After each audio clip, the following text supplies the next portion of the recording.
Welcome back to the Plunge with Purpose podcast, where we talk about all things freediving in the ocean and the springs.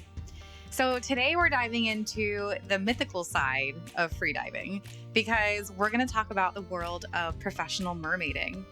So joining me on this episode is a professional mermaid who brings the magic of these mythical creatures to life through underwater and land performances. I'll be chatting with her about her journey from fascination with mermaids to becoming a successful performer. We're also going to touch on the training, the equipment, and the unique challenges and rewards that come with this career. So let's dive in. So today I have with me Danielle, also known as Mermaid Kehlani. Welcome, Danielle. Hello. I have a feeling we're going to focus on springs today more than ocean. Yes. I've been in the ocean, like swimming, but only once as far as like in the oceans, freediving, snorkeling type of thing. But we'll get into that too. So Okay. And I was so excited to talk to you today that I literally, I have 13 questions that I want to cover with you. So I hope that we can get through all of them. And I'm super excited to learn about your journey and what it is to be a mermaid. So full disclosure, I didn't even know that freediving was like a thing till I moved to Florida. And I didn't know that the mer folk or mer community, I didn't know that was a thing until I was at Ginny Springs probably like 3 years ago. And I saw someone doing a photo shoot. And then I started looking it up online, and your community's huge. yeah. There's just a ton of people, men, women, everyone doing it. And the tales, it's so intricate. I'm actually really blown away by it. So when I was thinking about, who to have come on the podcast, you immediately came to mind because I have so many questions. Thank you. Yeah. And it's so funny you say that because I didn't know about freediving and mermaiding either until recently. And I'm born and raised in Florida and I didn't know about it. So it's really like blossoming. Yeah. Yeah. Well, going down the path then of my many questions for you, really just I want to know how, because you do this as a business. This is income for you. So Yes. how did you get started with this of going from it was a passion and interest to now it's a moneymaker? Like how did that look? It's so crazy because it was out of nowhere and it actually happened way faster than I expected. So just right before the mermaiding transition, I've always been in sales. So I sold jewelry, I had a jewelry business, I had a purse business, sunglasses, this and that, whatever. And I've always loved the water. But I somehow stumbled upon mermaid tails for plus size people, which wasn't a thing until I think 2018. And 2018 is when I found it. So I bought the tail. I wore it like at my house, joking around. Didn't know anything about people like in the water and making videos. None of that. Had never seen it on social media. Never heard about it. And so I held on to the tail. Didn't use it for years until 2022, October 2022. I was selling those bags and selling glasses and on Facebook. And I told the audience, I was like, y'all, I have a mermaid tail. And if you buy XYZ amount, I'll put it on and I'll make a video and I'll post it. Not thinking they would because it was like I don't remember the goal, but it was like up there. And they crushed it. And I was like, I have to put it on in public. I was so scared, so insecure, like so terrified of because I hadn't seen it before. And my image in my head of a mermaid had always been, perfect, like not perfect, but like small. I'd always, Ariel vibe. Ariel, yeah. So it was really hard for me, but I did it because I'm true to my word. So I did it, and then the video took off, and it was just overwhelming support and encouragement on top of the feeling I got from swimming in the tail, which sounds so crazy. But like, if you haven't done it, you don't know what I'm talking about. It's like, it's liberating. It's like you're this magical creature. I don't know. You just feel pretty. So it took off, and then I met the mermaid community one day out of spring, and they were like, "Oh yeah, there's tons of us. We meet, we have different meets, and there's a group on Facebook," and it just blew up. And then I saw the content creators who were like making a living, performing and posting, and brand deals and all the different avenues you have. And that's when like a light went off in my head, and I was like, I could do this. Yeah, I can do this. So I kind of slowly transitioned, and then I just took a leap, and I was like, I'm no longer doing this business. I'm fully focused on this. And I just poured into it every day, all the time. It's my baby, and it's blossomed quickly. And I'm just like, So So that's how you it happened. so you cold turkey, you closed your Yes, retail business and just said, yes, I'm transitioning. Okay, yes. wow. Almost overnight, and it was terrifying because that was my almost my sole income. It was like 80, 90% of my income was that business. And I've definitely changed lifestyles for the past year or almost year that I've been doing this, for as a business. It's been a sacrifice, but I believe that it's worth it and I believe it's going to pay off. So I'm willing to just keep pushing. And I feel like it's inspiring because like, if I can do this, what does that mean that others can do? And it doesn't have to be mermaiding. It could be anything. Right. But if I can do this, what could you do? Or what could someone else do that's listening to this, you know? Yeah, I think it's really important to remind ourselves that we can break outside of that mold of finding Yeah. a job and having a boss and showing up and working 9 to 5. Like I've Yeah. always hated that. But Yeah. there's points in our life where we have to do this. You and I are both mothers, so it's like hmm we have to embrace that discomfort just to kind of hmm make things okay for the time being. But man, if you can break out of it and find something that works for you, I mean, it's amazing. I'm really Right. impressed that you did a 100%. cold turkey too. I'm more of like I step into like the shallow end and I creep my way. I'm not big on the let's take a huge jump. Well, it's not always the best idea. In my life, it's not always paid off. You know, it's really like you're jumping and you don't know if there's a parachute or not. Yeah, no, you got to try. And I'm so glad Yeah. it's worked out. And I've seen you. I mean, I actually was thinking about how we connected. It was through social media, obviously. Yeah. And then now that I'm following you, like you're all over my feeds. You're on my Instagram, you're on my TikTok, you're on YouTube. And I see the work you're putting in. And I'm so glad to hear that it's paying off. Thank I you. thought you had been doing it longer. I didn't know that it was just since 2022. Right. Um, 20 October 2022 was the first I put the tail on and was like, I'm gonna start doing this. And I started posting videos. They weren't very good. Like I didn't really know what I was doing. I didn't pay attention to like camera angles or if it was shaking at all, like right. little Yeah. things. So, but I just kept going and I was like, I like these videos even if no one else does. And then I just started researching and kind of just go. If you want something, you go after it. So I just did what I had to do to go after it. I'm Yeah. still learning. I tell people all the time, I'm like, I'm convinced none of us know what we're doing, but like, if we don't know what we're doing, but I'll share with you what I am doing and it might work for you, you know? Absolutely. But it's exciting and it's definitely a roller coaster. So, it's not unicorns and rainbows all the time for sure. No, and I imagine But it becomes really exhausting. Like I know trying to yeah, create content for, my business, it's like daunting some days, but you're like, I got to show up, I got to make this. You just yeah. got to keep generating. And as we do this, our interactions online will tell us what works and what doesn't. So yeah, well, we're both just fumbling our way through it, and it seems to be working out really well for you. So I'm glad.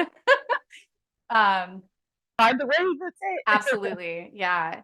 So now with the work that you're getting, like when you get hired, like what does Mhm. that look like? Because when I think of, oh, what could I hire a mermaid for?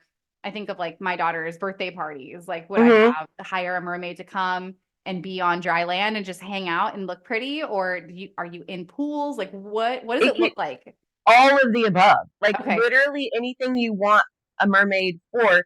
Obviously, the most common would be like a pool birthday party for kids, but it ranges all the way to a corporate events. Sometimes they just want sometimes there'll be pools like they'll rooftop pools or I've never been in a tank yet, but that is on my list. So there's tank performances, dry land performances where you just do selfies or you do like like coloring books with the kids. Um, or just meet and greet selfie opportunity even at a adult party. Like I've always loved mermaids and like if even in my 20s, if I knew like there's a mermaid you could hire to come to your party, I would have done that. Like I would have done that even as an adult. So it's literally whatever you want as far as like, in your realm of whatever type of party it is. Obviously not whatever you want. Let me throw that out there, but it's, Yeah, we go a different wet, path. dry. Yeah. Get on Craigslist.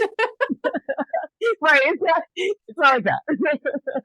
Oh, that's But awesome. yeah, it can have a whole range of different things. So it's really, use your Okay. imagination type of thing. Okay, awesome. And Yeah. the burning question in my mind actually, this is totally random and it's not on my list. What do the tails weigh? Are they super heavy? in the water, once they're wet, they're really heavy. Like Okay. once you take it out, with the silicone monofin that I have and the tail skin, it can easily be 35 pounds. Okay. They're pretty heavy, but once if they're not wet, obviously it's not going to hold as much water and not be as wet. But they're not heavy little babies. You gotta Okay. carry them or have a wagon. That's why most of will have like a wagon to throw them in there. The carts. I've seen the carts Yes, at the springs. yeah, I've it's a must. never worn a tail. I've never tried a monofin actually. I'm bifin only. And I tried one time. I have a very embarrassing video of me trying to do like the mermaid swim over Itchnatucknee Springs, and like I just look so uncoordinated. I'm not meant to do this. I don't bend that way. Don't say that. Everyone looks like an inchworm fighting for their life. Yeah, That's exactly what it looks like. A mermaid. It's everyone. It's just that's how it is. And don't feel bad. It doesn't mean you're not cut out for mermaiding. Like I'm still practicing on how to move. Someone made a comment yesterday. It was so funny. They were like, "Okay, we'll do this flip again, but don't bend your knees." And I'm thinking, how am I going to get through the water? Like What's the monofin doesn't actually move if I don't bend my knees. Then it's all hips. So there's always room for improvement, but like we're not going to be perfect because we're not real mermaids. Right. So it's just fun. Always the experts online that give the feedback, huh? Right, for sure. And I'm like, okay, I'll work on that. So with the technique then, like what I've seen you actually training with rocks. I know you like to dive down, you pick up the rock and you run with it underwater. What other types of training do you do on like a regular basis for mermaiding specifically, or or freediving in general, just any of it? What's your routine like?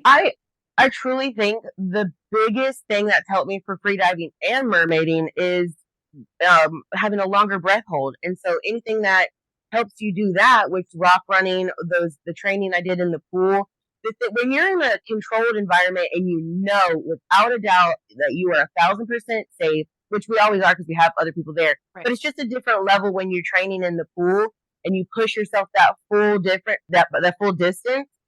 In those moments where you push yourself safely is when it grows. And then you go back and you take that to the springs and you're like, oh my gosh, I got another 10 seconds on my breath hold. So now that you're not freaking out about your breath hold, you're able to be calm and be like, okay, let me move my arms gracefully. Let me remember to keep my legs a little straighter. So everything changes as the breath hold changes. For me, I mean, I can only speak for me, but that just opened up the door for more creativity while you're under the water as far as performing and doing art and videos. I'm like praying for a 3-minute breath hold one day. So that's probably been the best thing to help me. And then just endurance training also, going out there and swimming or going wherever you go to swim for longer periods of time and like pushing your stamina the same way you would in a gym. It's really no different. It's just in the water and you're holding your breath. Right. So, yeah. Interesting. Okay. And you mentioned the breath hold. So yeah, I agree with you completely that it's almost that confidence factor. Like once you know you can do it in the safety of a pool or, with somebody who's right there with you, you get that. And I tell myself like, hey, I did it there. I can do it here. Or a lot of the time, my partner and I, we're pretty funny. We'll like practice statics before we go to bed at night. And, you're in bed if, not that we've ever come to the point of like blacking out from a static breath hold, but that if you were, it would be okay. So then we're getting these high times and you go out in the water and you're like, well, shit, I had, that breath hold there. I can do something similar out here. And for those people who are listening, who are very new to freediving or what static or what dynamic is, static is when we're laying completely still, our heart rates are really low. Typically that's about double the breath hold of what your dynamic would be, which is where you're actively moving. So we try to calculate whatever we can hold on a static, we half that. And then that should be the goal for the dynamic. That's just what we do personally. Yeah. But yeah, so it helps a lot. Do you do any like dry training on land? I recommend it and I think you should. I'm not even certified. That was my next question. I was curious. I'm going to get certified on the 18th. So technically I can do all the things, but I haven't learned all of the things. And so that's what I really want to go and make sure, because I'm sure there's things that I haven't learned yet that could probably help me that next level. If I just, for example, I had been diving, and then someone was like, if you just tuck your chin, you just tuck your chin a little bit. And when I started doing that, I was like, oh my God. I was like, this is how what y'all been doing? Like, y'all are just, because it gives you so much more time. It's like so many different things from little tiny Just little changes. So tweaks. I'm excited to learn that. But yeah, that's on the 18th. And then I trailed off and forgot the original question. But No, it was about like doing dry land training. oh yes, so I got a CO2 training table or tables Yep. app, Yep. freediving app, and it does work. I'm just so ADHD that I don't do it. I Okay. probably will. So a couple times I had the longest static ever, which it's been probably 5 months since I did it, and it was 2 minutes. And at the time, I was like, "There's no way I held my breath for 2 minutes." Like I didn't even feel that urge to, exhale until after a minute 15. And I was looking at the timer, like, "What is going on? This is crazy!" Yeah. But it gets even better, and that's it's exciting for me. It's like I see other people and where they are in their freediving journey, and I'm like, I can do that. That's crazy. We can hold our breath for 5 minutes. Yeah. Like I probably won't get there, but No, it's don't just say that. Don't absolutely don't say that. I think I every want to be a body is dolphin, capable.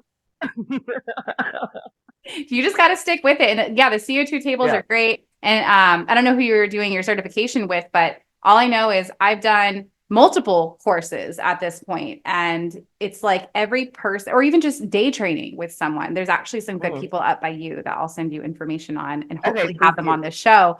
But every person I've trained with, I pick up a new tip, and I'm like, Hmm. it's the same feeling of like, why didn't anybody tell me this? And it changes the game Like a completely. scavenger hunt. It's like a scavenger hunt. Exactly. Oh my God. By the end of this podcast, after a couple of seasons, we can have like the checklist of eggs that people have to find through every episode. But Oh yeah, my tuck your gosh. chin is one.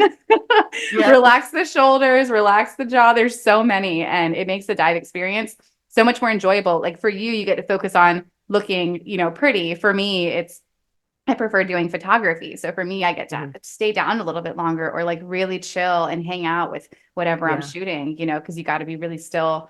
I do a lot of ocean diving. So for me, it's like the turtles and the rays. And Hmm. the cooler you are, the cooler they are, and the more shots. Yeah. So all of that ties in. But that's really great. Yeah, stick with the training. Okay, so more mermaid stuff. Where have you traveled? Like, has anybody hired you to travel for mermaiding? This No, I have not been hired Okay. for like an event like that, but I am traveling for the content purposes, and I will be mermaiding. I'm going to Mexico in about a month Yep. with the Ocean Gals, and I'm ecstatic. And it's wild. This will explain the type of person that I am. I went to the Keys, I think last year for our anniversary. We went snorkeling. That's the only time I'd ever been like out in the ocean, like real ocean, other than going to the beach. Yeah. And I was like, I love this. Got off the boat, went home, and they told me about a trip to Mexico. And they're like, would you be interested in going to Mexico? I've never dove in my life other than this one snorkeling trip. And I'm like, yes, let's go Yes. for a week. Let's go. I'm down. I don't Oh, even know how much weights to wear on my belt. I don't even know, but I'm you're like, gonna figure it I'm out. fine. We'll figure it out. Like we might see orcas, and I'm like, you had me at orca. You had me at orca. They saw orcas, a huge, like hundreds of dolphins, seals. I mean, just all kinds, sharks, just everything. I'm like, how did you see all of these creatures in one trip? I can't. I'm gonna be crying the whole time. So excited. Like, I can't. A Like, hundred I just percent. saw an orca. But here's the trend though, because it's like you're going from here to here. It's the same thing with the business. Like I'm closing my business, I'm going to this. I did one Yeah. snorkel trip. I'm gonna go dive in the ocean with orcas. Like, Yeah, yeah. And I'm like, it seems like a big jump. Like you went on one snorkel trip for 30 minutes or however long it is. I don't know. But I'm excited. But that's so me. Like that's me. And I just knew because the trip opened up like right after. I was like, this. And I didn't honestly, it was right after I had shifted from the business to this. And I didn't have the income. Like it's still not where I want it to be, but I didn't have barely anything coming in. And I'm like, I have no idea how I'm going to pay for this trip, but I'm going on this trip. yeah, And here I am, paid for, in full, ready to go. you Like, we're figure good it to go. out. So you got to believe in yourself and you got to obviously put the work in, but it really is a mind thing. Just like when we're in the water, you got to calm yourself. You got to tell yourself to relax.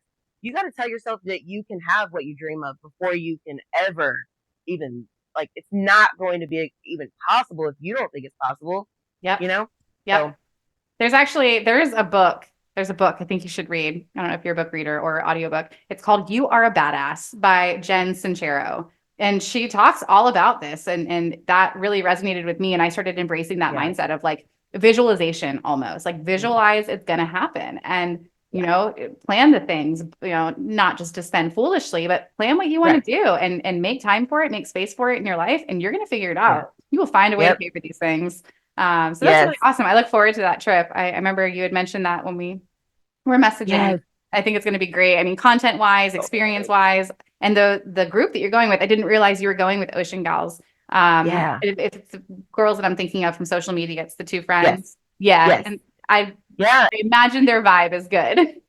Yeah, they're pretty huge on social media too. And I was just like, oh my gosh, I've been watching them for years. So the chance to go on a trip and like, it was just so many good things all in one experience. Yeah. I was like, even if I didn't get it, even if I didn't have a camera with me, I'd still be like over the moon excited about the trip, you know? And I've never left the country. So it's just Oh, like one wow. thing after another, yeah, huge Okay, thing. so this is the whole mermaiding world is bringing a lot to your life. Then Yes. that's really cool. Yeah. Oh, It's I'm excited for changing you. my life. It's crazy. Oh, It's I love it. crazy. Yeah. Cool.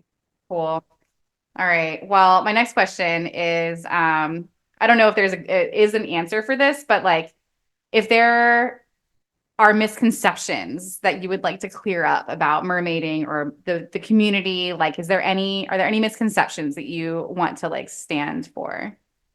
The only thing, well, the biggest thing that I can think of is, or the most common misconception I can think of and hear is I didn't think I could do mermaiding because I'm this or that, and whatever follows after that. It doesn't always have to be plus size. It could be I'm too thin, I'm too this, I'm this, whatever it is. None of that matters. Anybody can be a mer person. It's kids all the way up to people, you know, in retirement. Like literally Love that. anyone. They're mythical creatures. Like anyone Anything can can happen. be one. You Yes. know, like there's no criteria to dressing up as something that's not real. But also, you know, maybe they are real. Who knows? Oh, I love that. Yeah, and I know a lot of like your vibe, your style. A lot of it was, you know, the embracing who we are and body positivity Yes. and all that stuff. Yeah. I love that about your And channel. loving yourself. Yeah. So loving your body for what your body allows you to do, that was a huge thing for me. As I started free diving and swimming, and I mean, like I've always been a swimmer, but I never knew you could go past 10 feet. I never knew that. I just thought like nobody could go past there. And then when I saw people doing it, I'm like, wait, how did you do that? Yeah. And then I learned to equalize and it was off to the races. But then I started looking at my body differently, like, wow, you're able to do 8 hours of swimming, or whatever it is, you're able to do this. Your body allows you to do this. And I just started looking at it differently, and it's changed so many things in my life. Yeah. Just not looking, not talking to yourself negatively as much. I saw this example about how when you talk to plants for like science experiments, they talk to plants and they say nice things and they grow so beautifully. Yes. And then the other ones they're hateful to, they die or they wither away. What do you think happens to yourself when you're constantly talking nasty to yourself? It's the same thing. So I would catch certain thoughts, like if I look in the mirror and I don't like, or a video, it was really bad on videos. I'd be like, oh, I don't like this because of my arm or my this or whatever. I would immediately catch that thought. You have to catch it, change it, pick something else. I'm like, I love this video because look at what I'm doing here or whatever. And I change the narrative and eventually it just becomes a new normal where you're not beating yourself up. You're lifting yourself up to the point my mom's like, girl, if you could sell confidence, you'd be rich. I know it, but it does. Tell me about it. It radiates off of you and it's infectious and it's amazing. Thank you. No, and I'm telling you, I think that's why my feed is showing you so much because I don't just scroll past you. I look, I watch, and like you have this this energy and it's really a great thing. So yeah, keep it up and continue to inspire, you know, others. And you had mentioned like anybody can do this and there's no physical or mental limitation that should hold you back. And I know freediving in general is being used for people with like PTSD and anxiety. You know, so there's all this mental stuff that can help with too. Don't even get me started on that. I might actually try to do a whole nother episode just on that because there's so much research that's coming out behind it. And people that I know personally that it's helped. It's helped me tremendously. I used to Yeah. have to take medication for anxiety, and I'll catch myself like because I've been in a lot of car accidents, and so I had a lot of anxiety driving. And I caught myself using the same techniques that I used in the water while I was driving, as I'd start to feel my heart rate raise up, and I feel those same. You feel the same things underwater. It's just different. Right. It's just different. And so once you're able to click it and use it out of the water, ugh, it's amazing. Yeah, it's It that saved same my breathing life. technique. It just brings that heart rate right down. Yep. Yeah, it's so awesome. Um, so I have a friend who is she's in I'm kind of switching topics here back to getting into mermaiding. So I have a friend who she works at a dive shop, but she really wants to get into mermaiding and she has no idea what to do. If Yeah. you were to give a couple of action items to people that want to do what you do and want to do it for income, what would you Yeah. recommend them to do? Okay, so I would recommend a starter tail because tails are fairly expensive. Okay. So a starter tail, or I would start with a monofin first. Like a linden's a great because it goes in so many different tails. So the linden monofin or the Mertailor FF1, which I have coming, it's a Okay. full silicone, but it's a smaller one. Just to get used to the feeling of your feet bound together before you put the tail skin on. And then, like I said, Finfolk, the Mertailor, they have gorgeous tails for beginners. Or if you're like, what, let me make this big purchase, let me get a grandiose tail, go ahead. They've got stunning tails. Okay. And then I would say start to get in your community. Like on Facebook, there's tons of mermaid groups, so you can connect with other mers and get plugged into the community, because that's where you're going to pick up different, not necessarily like work from the community. Sometimes there's run fair opportunities or other opportunities, but more so just getting plugged in to how everything works and like learning and gauging and follow other mermaids or mer people that you look up to or are where you want to be. So if they're doing something you want to do, maybe look at what they're doing and kind of get in touch and getting plugged in where they are plugged in, and that would work. That would help a lot. And come Okay. to the springs, of course. Come to the springs if you have one near you. Every weekend there seems to be not big meetups, but there are frequently small Yes. meetups of mermaids every time I come diving at there. But Yes, I every think week there's meetups every single week, whether it's on the weekends, because a lot of people work, so they can't go during like Mermaid Monday, so they'll do Siren Sundays.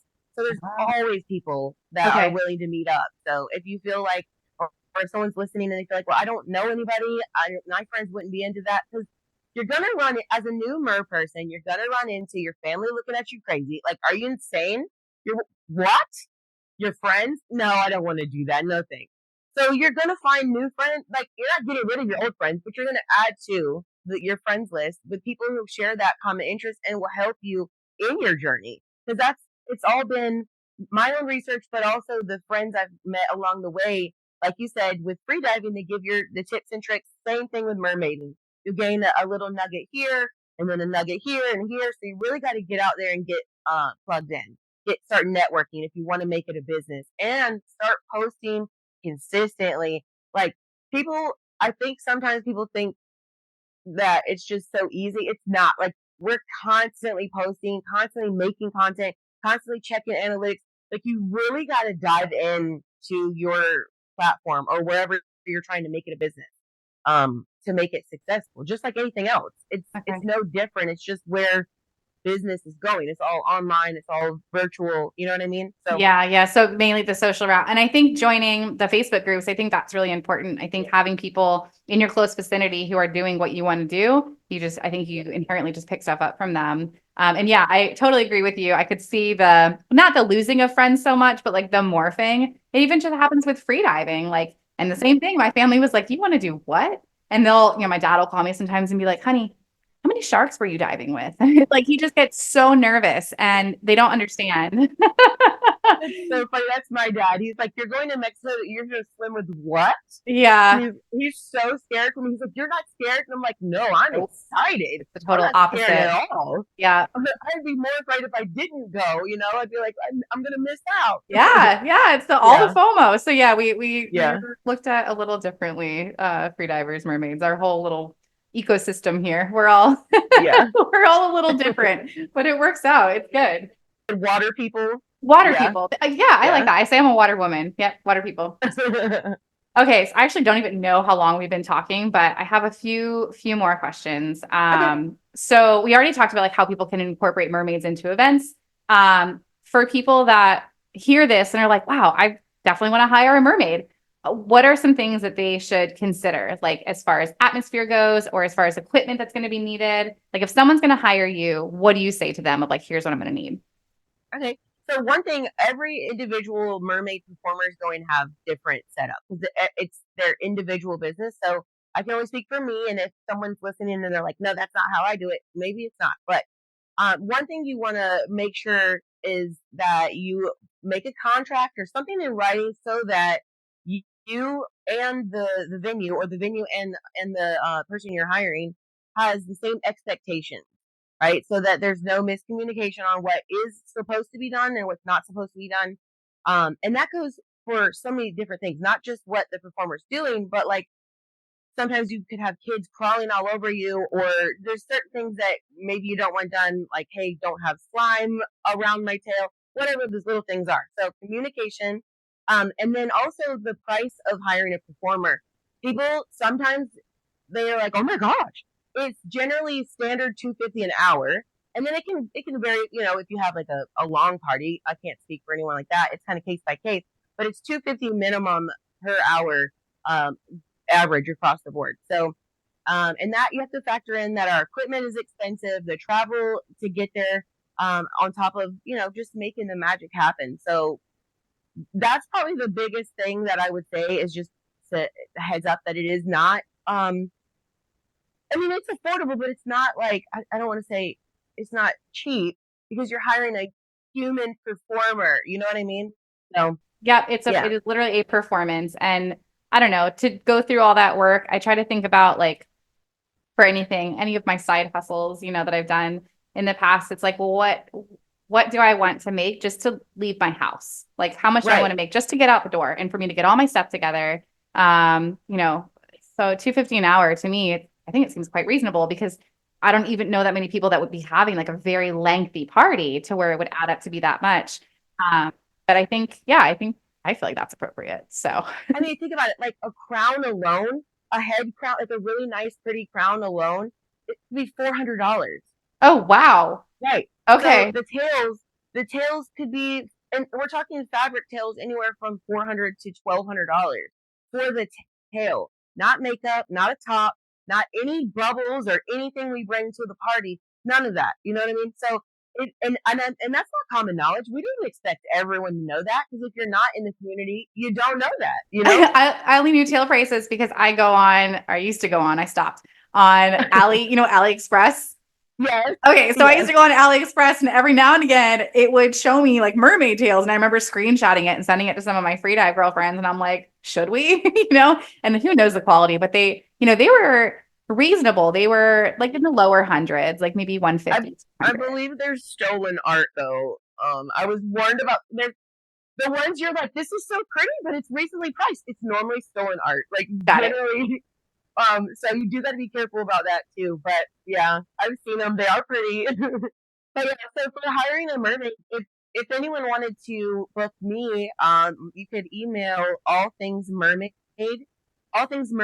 I'm sorry, with an S, at gmail.com for any booking or any questions or anything like that. Perfect. Yeah. And And if you just search all things mermaid, I should pop up. I'm a big mermaid in a purple tail.